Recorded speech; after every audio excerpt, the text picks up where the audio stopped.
приходите в эту компанию как подрядчик и смотрите, у них огромные базы клиентские, помогаете им эту клиентскую базу активировать и из нее достать клиентов.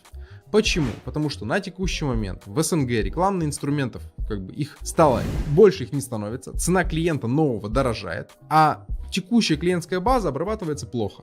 И огромное количество компаний готовы заплатить деньги вам, чтобы вы поработали с их клиентской базой, кто у них уже покупал или когда-то оставлял заявки и так далее, для активации, чем платить за привлечение новых клиентов. Из-за того, что я сам занимаюсь партнерским маркетингом, да, у нас 3 команды, мы много лет этим занимаемся, более 10 лет, и мы видим спрос на рынке именно на повторную работу с клиентскими базами, CRM-маркетинг. И фактически, организовав такую команду, которая будет заниматься рассылками, которая будет заниматься звонками, вы сможете получать очень приличные деньги за то, что с этой клиентской базой работаете. Потому что, опять же, берете на себя эту ненужную, тяжелую, скучную, нудную операционку, за которую вам с удовольствием будут платить. Заметьте, что я почти не привел ниш в B2C направлении. Например, открыть кофейню или барбершоп или еще что-то.